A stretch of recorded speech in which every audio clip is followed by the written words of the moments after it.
All right, well, thank you so much for joining us. My name is Ashley Grant, and I'm a supervising staff attorney at Advocates for Children, and I'm here with two of my colleagues. Hi, I'm Juliet Eisenstein. I'm also an attorney at Advocates for Children. Hi, my name is Laura Jean Pierre. I'm a social worker here at Advocates for Children.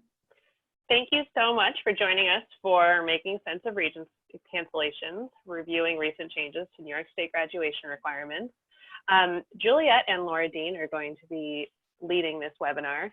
If you have any questions, please go ahead and enter those into the Q&A window on your screen. We're going to be stopping throughout the presentation to answer questions that are coming across the chat. You can also vote on other folks' questions to let us know what is most important to you, and we'll make sure to prioritize those when we take breaks for questions. Okay, great. So as many of you know, and probably the reason you're here, due to COVID-19, June 2020 Regents exams, as well as other exit exams have been canceled. And so really the question is, what does this mean for students who are scheduled to take these exams in June?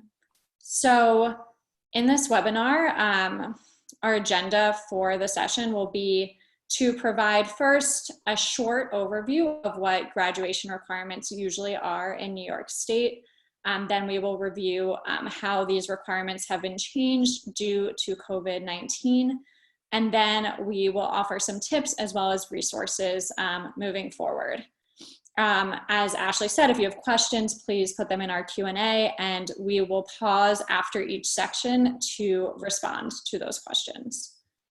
Okay, so before we get started, we just want to do a quick poll to get a better sense of who we are with today over Zoom.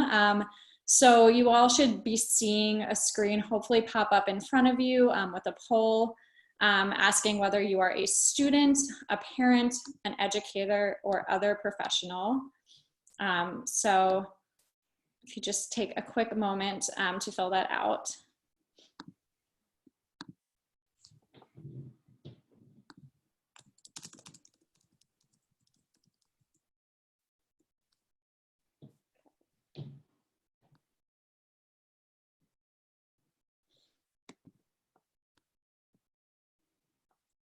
Sorry, I'm just waiting to see the results.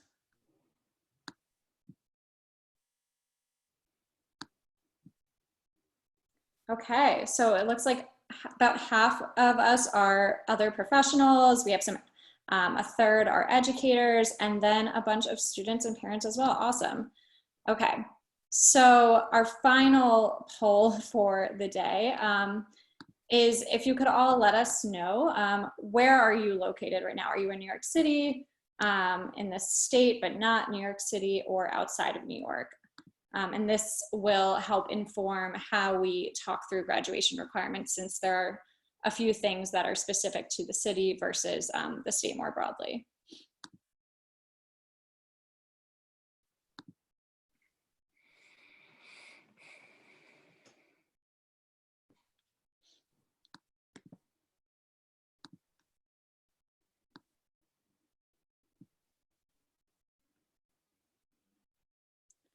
Okay, great. So it looks like we are almost 60-40 split, 60% New York City, 40% New York State. So we'll be sure to be clear when we're talking about things that are specific to the city versus the state more broadly. Okay, so now we're gonna shift over to talking about what graduation requirements are in the state. So in general, you need 44 credits, and then you also need 4+1 exams in order to get a high school diploma.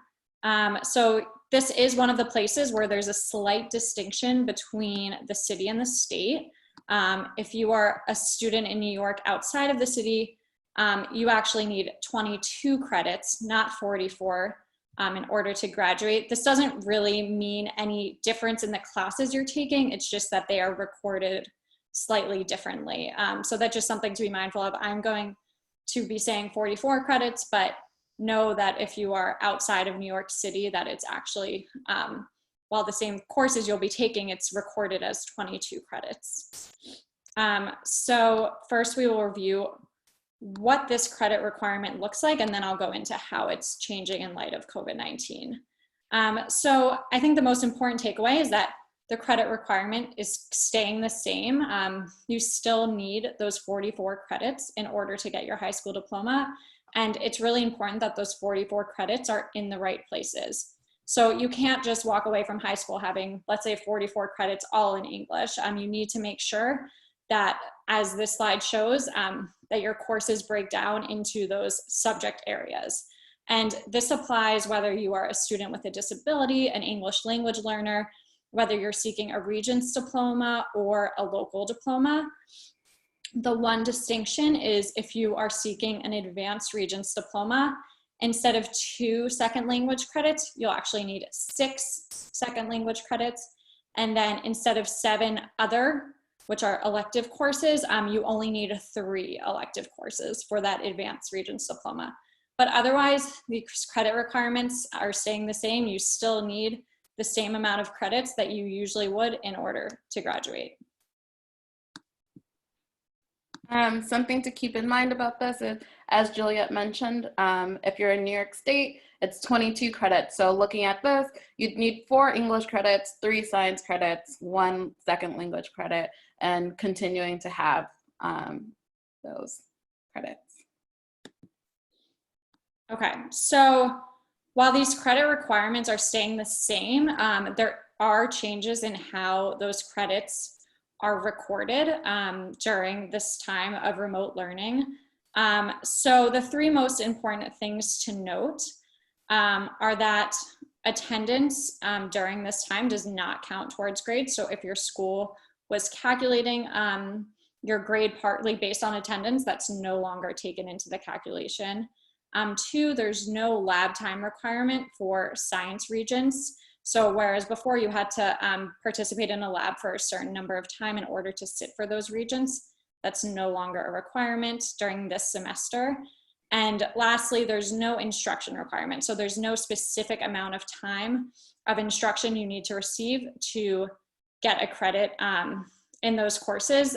These are ways that the state has relaxed requirements in order to give schools more flexibility in awarding credit.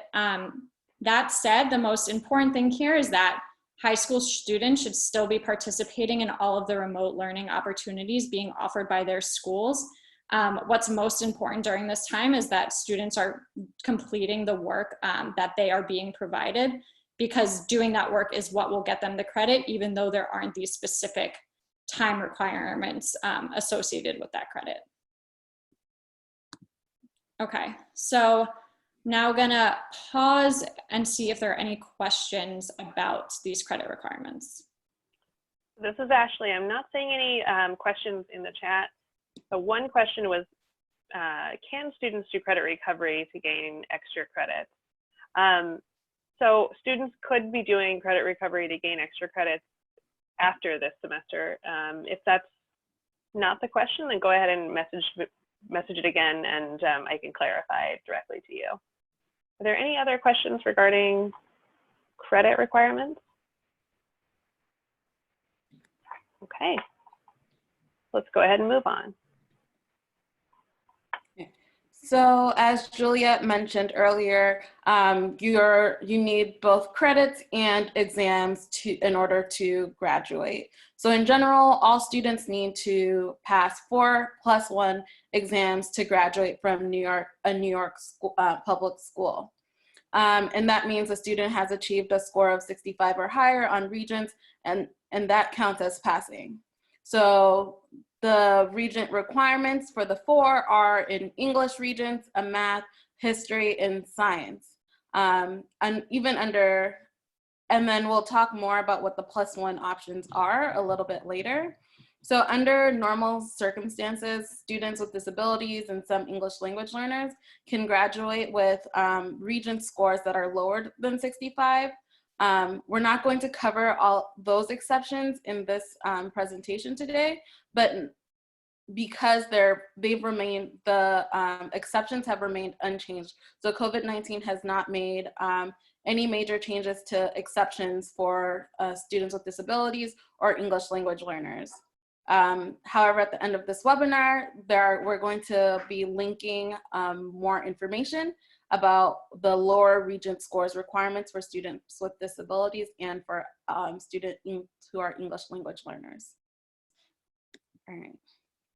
So the 4+1 exemption with COVID-19, students who had planned to take any June 2020 Regents may be eligible for a Regents exemption. This exemption can be applied toward earning credit in a course that ends in a Regents or meeting exam requirements towards graduation for all students in grades 7 to 12.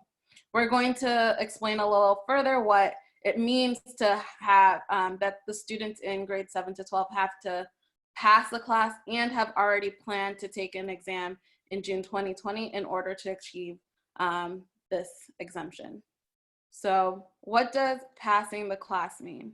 So in order to pass the class, a student would have to meet these requirements. So students will be considered as passing the class for getting this exemption if they've already passed the class this year, or passed the class in August 2020. So if they're currently enrolled in a class that ends in a Regents and they do not pass in June, but then again take it in summer school and pass in August, it will still count as passing the class in terms of this COVID-19 exemption. Or the third option is having passed the class already. So if a student had taken the course last year and was planning on retaking the Regents exam this year, they will be considered as having passed the class. All right. So COVID-19 exemption also makes it clear that you have to have planned to take the Regents. What does that mean? It means that you aren't currently enrolled in a class that ends in a Regents exam, that you've told the school that you're wanting to retake the Regents exam. So as I mentioned earlier, if you had already passed the class in a previous year and wanted to retake that exam in June 2020, that is considered as having planned to take the Regents exam. If you are getting any sort of academic intervention, instruction or tutoring to prepare for the Regents exam, that is considered as having planned to take the exam. Or if you took a Regents exam that you were planning on retaking in June of last year, August of last year, or January of 2020 of this year, if you've done any of these things, you are then considered as having planned to take the Regents exam. This can be a little confusing, so we're going to leave space for you guys to ask any questions that you have about this section. What does plan, whether you have questions about what it means to pass the class or what it means to have planned to take the Regents or anything that we've spoken about so far. Ashley, are you seeing any questions for us? So there's one question about the 22 credits that students are required to have when they're outside of New York City. So Lauradine will quickly back to slide 7, but we will also, after the webinar, circulate the credit requirements for students in New York City and outside of New York City. The important thing to remember is that credit requirements have not changed. All that has changed is that though there used to be, or there typically are, seat time requirements for how long a student must physically be in the building to earn course credit, that has been waived, as have lab hours for science Regents exams. And similarly, attendance requirements are waived. So we'll circulate those credit requirements, but nothing has changed about the actual courses that are required to graduate. There was also a question about why it is important that students stay engaged during this period to pass the course and get the exemption. We are certainly advising that everyone who has the ability to do so participate in remote learning so that they can pass the course this semester if they are programmed to do so. However, as slide 12 shows, Ms. Laura Dean just explained, students are exempt from taking Regents exams this year and are exempt from needing that Regents exam to graduate if they pass the class this semester or if they pass the class in a previous semester.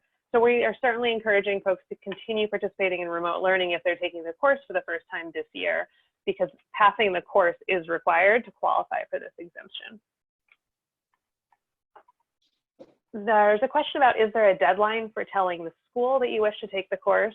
There is not a deadline described in the regulations or in the guidance that's out from the state.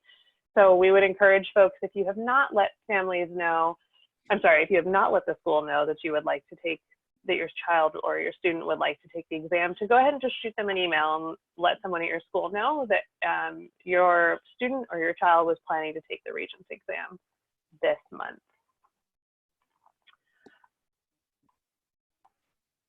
Let's see, I'm just taking a look at some of the questions here.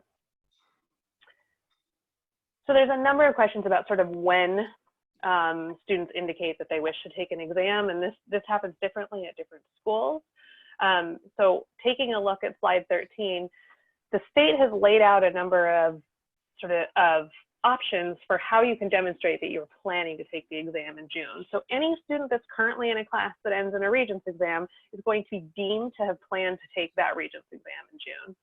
Similarly, if someone was planning to take or retake an exam and they told the school, that would be another way. This is not you don't need to have met all of these criteria, any of them will be sufficient. So any student who took the exam in one of the previous years and didn't pass it and was planning to retake that exam, or any student who's preparing to take an exam this year would qualify for the exemption and will no longer need that exam to graduate.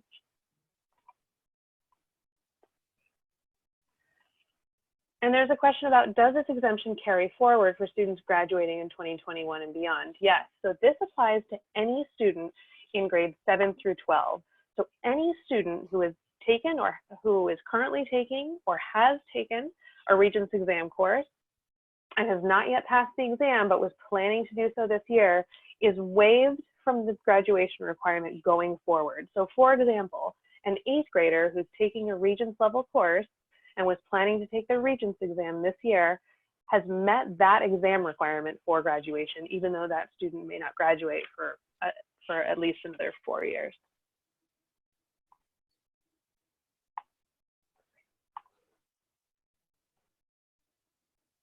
Okay, so let's move on, and I will continue monitoring the questions in the chat, and we'll answer the next round at the next block of questions. Okay, so I am going to now continue this discussion of exam requirements in order to get a high school diploma. So Laura Dean touched on the 4 core Regents exams that you need to take in order to get a diploma in New York State. I am now going to focus on this +1 piece, the +1 exam that is also part of the high school graduation exam requirements. So what is a +1 exam? So as you can see on the slide here, any of these exams listed count as +1 exams. So they count as exams that you can use as that 5th exam needed in order to meet the exam requirement to get a high school diploma. So you could take a 5th Regents exam. You could fulfill this by taking an SAT 2 subject test. You can fulfill this by taking a language other than English or LOT assessment, a career and technical education or CTE assessment, or a career development and occupational skills or CEDAS credential. And I'm gonna talk about these briefly each in turn and how the COVID-19 exemptions affect them. So as Laura Dean mentioned, with all Regents exams, if you use the +1 as a 5th Regents exam, that similarly falls into the bucket of exams that's exempt as long as you were planning to sit for that exam in June 2020. An SAT 2 subject test is actually the only exam listed on this page that is not subject to a COVID-19 exemption. So if a student is planning on fulfilling that +1 requirement through an SAT 2 subject test, they will still need to take that subject test in order to meet their graduation requirements. I should also note the SAT 2s are canceled for June, so students planning to use this would need to sit for that at a different point in time or have already taken it. And there are also minimum score requirements for that +1. As for the LOTE assessment, if you are a student planning to take this assessment in June 2020, so you will then be exempt from the assessment, and you are considered to be taking or planning to take that assessment in June if you are a current or a former English language learner whose home language is one of the languages tested on this assessment. So those are Chinese, French, Italian, Korean, Spanish, and the American Sign Language. Or you are a student who is not an English language learner but was deemed qualified to take the assessment by your principal in consultation with school faculty, and you are intending to take the assessment in June 2020. Similarly, for CTE assessments, if you are a student who has passed a state-approved CTE program and intended to take that assessment in June 2020, you will be exempt from that assessment, though you should note that this doesn't mean that you will get the CTE certificate that would allow you to practice in that trade. Okay, and now I'm going to move on to the CEDAS credential, which on the next slide. So just a basic overview of what is CEDAS. So this is a credential that's available to any student. It documents your entry-level work skills, and it can replace one Regents exam under that +1 requirement. It can also be awarded on its own. And there are 2 ways that you can get this CEDAS credential. I'm going to go through them one by one, and I'll talk about how the COVID-19 exemptions apply to each pathway. So the first pathway to get a CEDAS is the CEDAS Option 1 pathway. And in order to get a CEDAS under this pathway, you need to get 4 credits of CTE courses or work-based learning, such as an internship or job shadowing. You need to create a career plan with your school, as well as an employability profile showing that you are meeting the CEDAS learning standards. So this pathway, the Option 1 pathway, with the COVID-19 exemptions, so students who would normally have to fulfill those 216-hour requirements, any hours that when I say 216 hours, that translates into 4 credits. So any student who is planning to acquire some of those credits during this particular semester will be exempt from actually meeting the hour requirements to get those credits that they were planning to get in spring 2020, so long as they have met all other CEDAS learning standards for the semester. So what's important to note here is that, say you are 2 credits into your CEDAS credential, you were planning to earn 1 credit this semester towards your CEDAS credential, and then another 1 next year. You are only exempt from that 1 credit of hours that you are planning to get in this particular semester. You will still have to finish out the rest of your hour requirements next year if you are not graduating in June 2020. If you are graduating this spring, and this is your final semester of working towards your CEDAS, you'll be exempt from those remaining hours that you have left, that you were planning to gain during this semester. So your only exemption covers this discrete semester and not credits that you might need to earn next year. Okay. The CEDAS Option 2 pathway is different. Instead of working towards those 4 credits or 216 hours of work-based learning, instead of that, you just need to pass an approved work readiness assessment. So on this slide are a few examples of what work readiness assessments count that you can take in order to get a CEDAS through this pathway. In terms of how this is impacted, by the COVID-19 exemptions, so long as you are a student who has met all the other CEDAS learning standards, and you were planning to sit for this work readiness assessment in June 2020, then you will be exempt from that assessment and you can still get the CEDAS credential even though you haven't actually sat for that assessment. Okay, so I'm gonna pause here and take any questions related to the exams, +1, and CEDAS. All right, so we have a few great questions and comments. So some folks, I've been answering your questions in the comments button, or in the comments, I'm sorry, in the Q&A field. But there's a few questions that we're getting lots of votes for here, so I'd like to take some time to answer for the group. So one person pointed out that it is important to note that these exemptions are not available to students who are alternatively assessed. So, and that is absolutely correct. Students with disabilities whose IEPs mandate that they take New York State alternate assessments, those students should not be preparing for Regents exams. And so those students would not be available, or I'm sorry, would not be eligible for this COVID-19 Regents exams exception. If you are working with or you're a parent of a student with a disability whose IEP says that the student is alternately assessed, we would encourage you to have a conversation with your IEP team, and we're actually going to discuss this a little bit later in the presentation.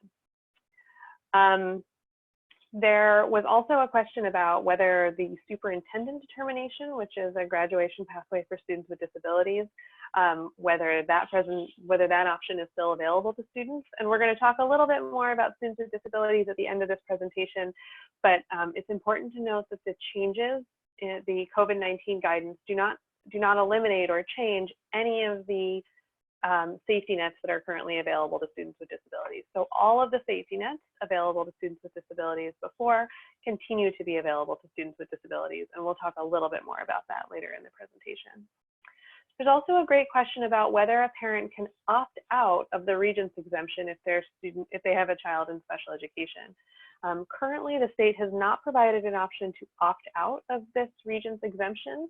However, as we'll discuss later, students certainly could retake an exam that they were planning to take in June when schools open up and when Regents exams are administered again. We still do not know whether or not the August Regents exams are happening, but if a student qualifies for this exemption and for some reason still wishes to receive a Regents exam score, that student could take it in August if the Regents exams are offered in August, or could take the Regents exam at one of the next administrations. And there's a question about if a student has passed Global 2 but failed Global 1, whether that's considered passing. The student must pass by the end of August the entire course that it leads to the Regents exam. So I don't know if that answers that question, but I hope so. Feel free to message me if it does not. And there's also some just clarifying information that neither the Regents exemption nor the CEDAS are available to students who are alternately assessed, students with disabilities assessed through the New York State alternate assessment. So again, if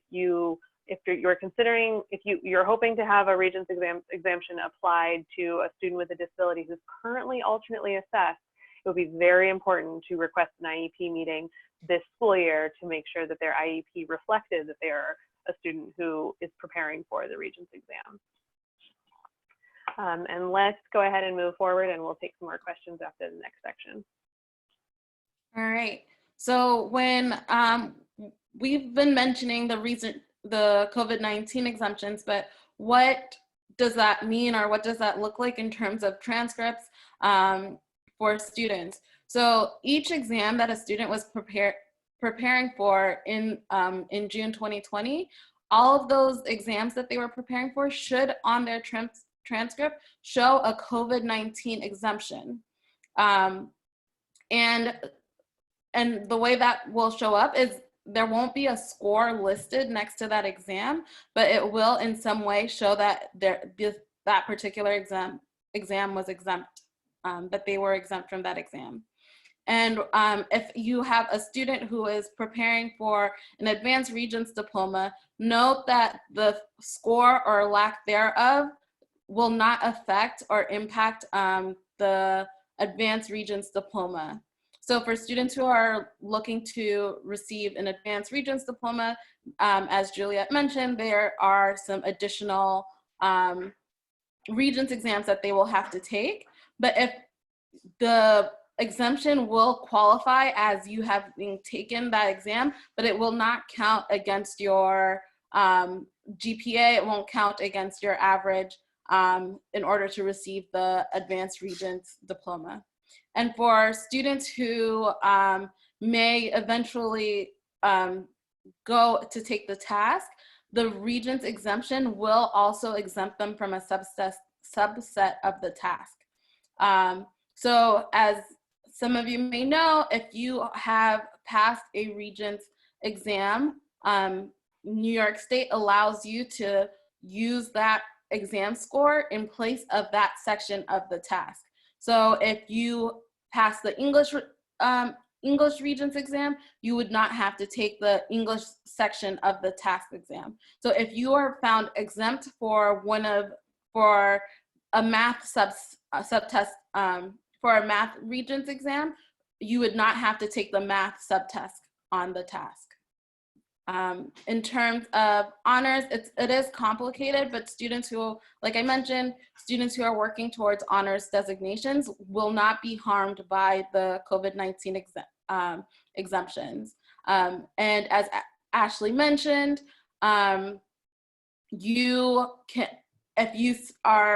students still have time to, if they would like, instead of the exemption, to have a score for the Regents, they are able to retake that Regents even though they have that exemption. The exemption is not there to count against any student. So students do have that option as well. Yeah.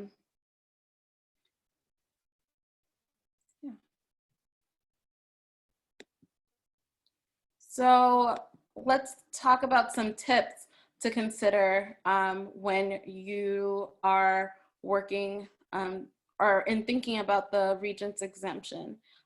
So there is, I don't know if I can pull up this tip sheet, this worksheet, but there is a worksheet available to help you track your Regents progress or your progress towards graduation. Should I? I'm not able to click on the worksheet right now, but please know that you will be getting a copy of this presentation in your emails at the end of this presentation. And so then you'll be able to see the worksheet that I'm talking about that will help you track your progress towards graduation. Keep in mind that you have to pass the class in order to be considered exempt, to get that exemption. So if you are doing some remote work, in remote learning, if you're having trouble accessing the information, or if you're having trouble understanding what's going on and struggling with the assignments, please ask for help during this process of remote learning, because you do have to pass the class in order to qualify for the exemption. And make sure that your school knows which exams you are planning on taking in June 2020. Put it in writing if possible. Email your principals, a guidance counselor, your teacher. Let them know that you are planning on sitting for this exam. If you are not currently enrolled in a global class, but have been retaking the exam in hopes of passing it, please let someone at your school, the principal, the teacher, or guidance counselor know that you are planning on taking that exam in the coming June. And also something that's really critical to be reminded of in this time, you have the right to stay, a student has the right to stay in school until the June after their 21st birthday. So, or until they earn a diploma. So please do not think that the Regents exemption is the only option or the only way out for a student. students have until their 21st birthday or until they earn a diploma to remain in school, to remain trying to pass Regents and pass classes. If you disagree with your school about any of the exams that you are planning on taking, again, we recommend emailing the school, letting them know exactly which exams you are planning on taking.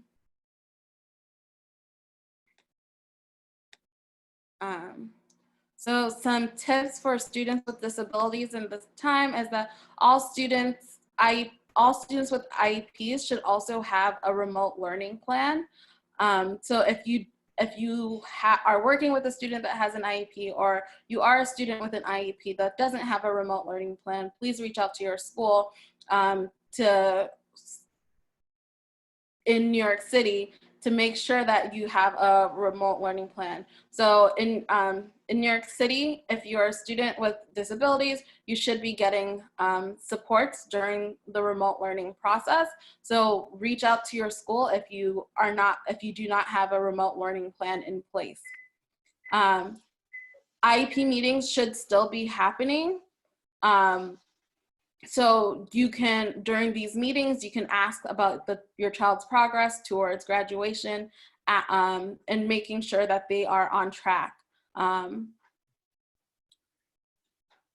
And so people have brought up the safety nets or or some of the compensatory nets that are available for students with disabilities who graduate. So please note that one of the safety net options allows students with disabilities to use a high score to substitute for merge with a lower score in order to in order to have passed both of those exams. The COVID-19 exemptions cannot be used as a high score for a student with a disability as a compensatory safety net. All right, so I said a lot in this section. Are there any questions about any of the things that I just said? All right, so we have a couple of questions that I'd like to answer for the group. One question is, what would happen with a student who is in the first year of a multi-year Regents class? So the answer to this is that students need to have passed the course that leads to a Regents exam. So there are different ways in which courses leading to Regents exams can be provided. There is some flexibility from the state about whether exams are spread out, whether courses are spread out, how many terms courses are spread out over. So a student needs to have passed all of the terms required to prepare for the Regents exam. Any student who has passed the full course that leads to a Regents exam, or who passes the full course leading to a Regents exam by the end of August, is exempt from passing the exam this summer. And then there's also a question about, do all students in New York State have learning plans if they have an IEP? Here in New York City, all students with disabilities should have received individualized learning plans, a specific document that describes what types of individualized remote learning the student will be receiving.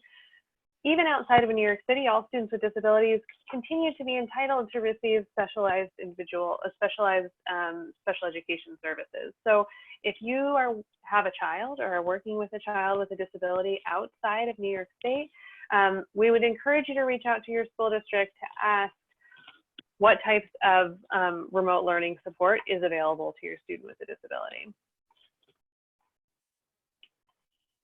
Are there any other questions about this section?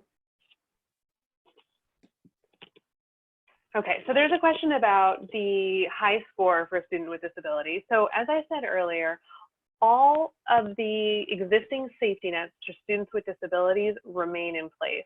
At the end of this presentation, we're going to send you a copy of our PowerPoint, and we're also going to send you a detailed tip sheet about all of the various safety nets that are currently available to students with disabilities. Unfortunately, there are so many safety nets for students with disabilities, but to go through each of those would take us 60 to 90 minutes, and there's a separate webinar. But it's important for folks to know that none of the safety nets for students with disabilities have been eliminated.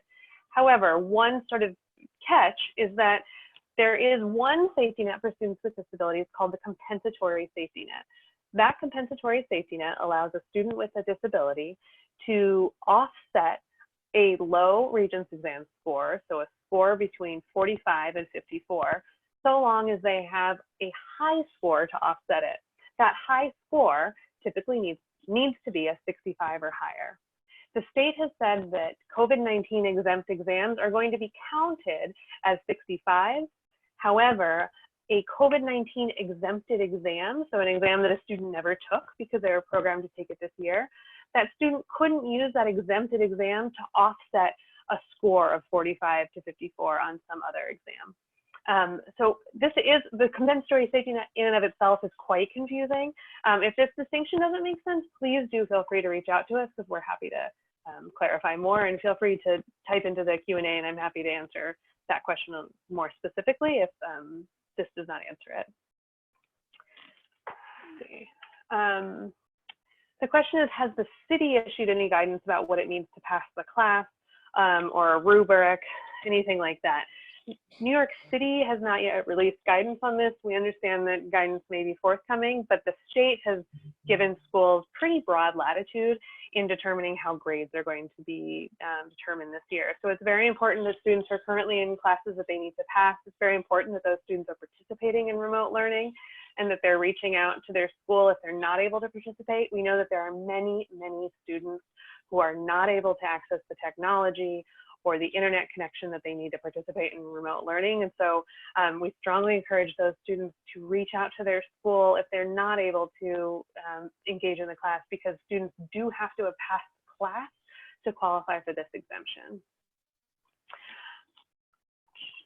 There's a question about whether IEP mandated services are still required, and yes, those are still required. Though related services should be being provided remotely now. So for a student with disability who needs several Regents exams, there's a question about if for students with disability who need several Regents exams is now exempt. The question is, if their transition plan has not been completed, can they stay in school for another year? So this raises a very important question that there may be students who had not passed their Regents exams and who were expecting to stay in school for another year to continue working toward passing those Regents exams. If assuming the student has earned all their credits and was scheduled for those Regents exams in June or was planning to take them in June, that student could be eligible to graduate then in June. So if a student has not completed all of the work on their transition plan and they're a student with disability and has not met their transition goals, it will be very important right now to be having that conversation with the school. So having an IEP meeting and having conversations about which transition goals are not yet met to ensure that students are able to return to school next year to work toward those transition goals.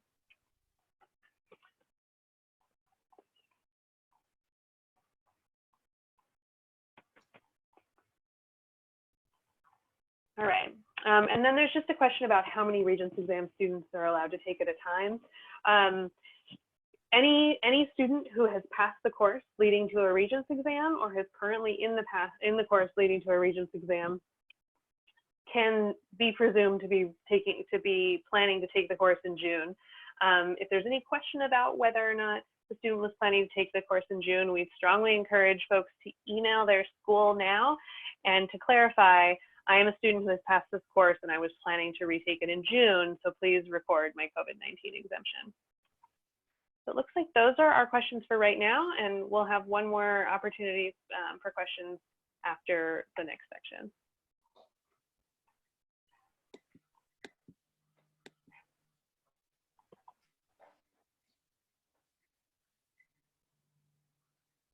So unfortunately, I'm unable to click on these links to share with you, but AFC does have some guides specifically on the graduation requirements in New York City and on the general graduation options for students with disabilities. So when you do get the this PowerPoint and please feel free to click on these links, look at the options that exist. As Ashley mentioned, going through all of the options for students with disabilities is a whole other webinar. But please look at these options, and if you have any questions, reach out to us about any of those questions.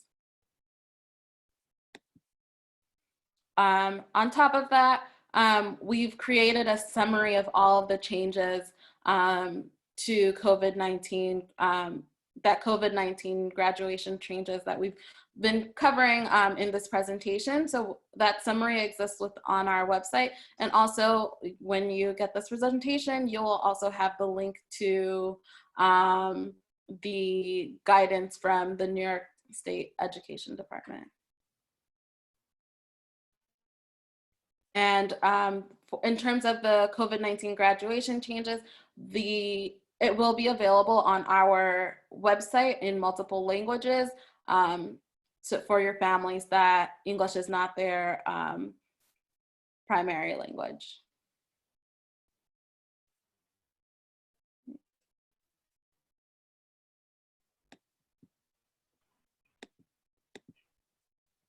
Thank you, Laura Dean. Could you advance the slide? Mm-hmm. Okay, so one thing that is really important to note is that as you're hearing right now, graduation requirements in general in New York State are incredibly confusing. And right now, with the exception of the COVID-19 exception, students are required to pass 5 Regents exams in order to graduate, or 4+1 Regents exams in order to graduate. New York State is now one of only 11 states in the country that currently have exit exams like the Regents. So now is an exciting time because New York State is launching a Blue Ribbon Commission to rethink high school graduation requirements. The Blue Ribbon Commission is a multi-year process, and it includes a literature review of what other states' graduation requirements and pathways are. So the state is noting things like that New York is one of very few states that still require high stakes exams to graduate. There have been and will be, once we're all able to meet in person again, regional information meetings that are open to the public to gather input from people across the state. And then eventually there will be a Blue Ribbon Commission that will use the information from this literature review and this regional information meeting to develop a proposal for what should be required to graduate in New York State. Could you advance the slide?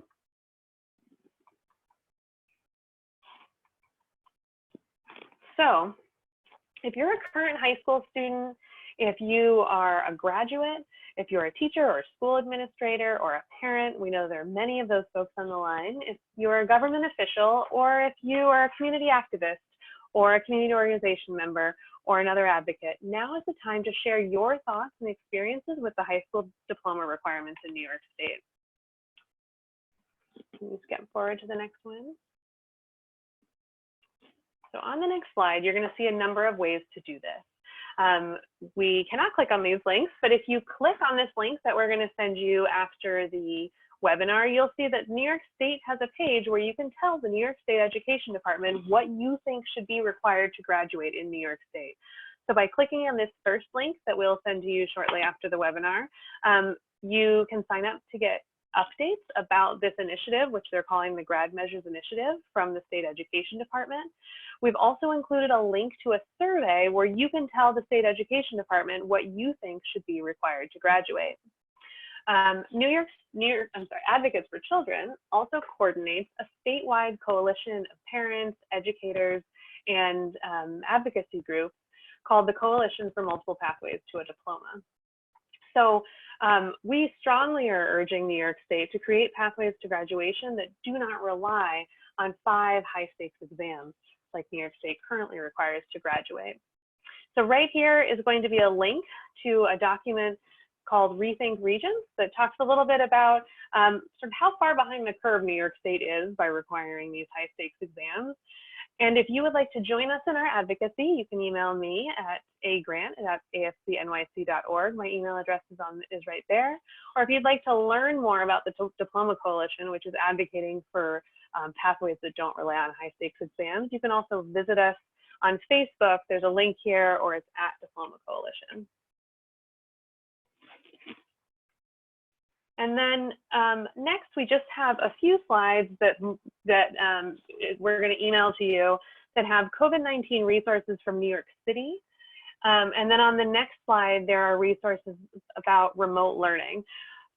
In addition, what we will add to this slide before we email it out to you is information. There's Advocates for Children also recently did a webinar about remote learning.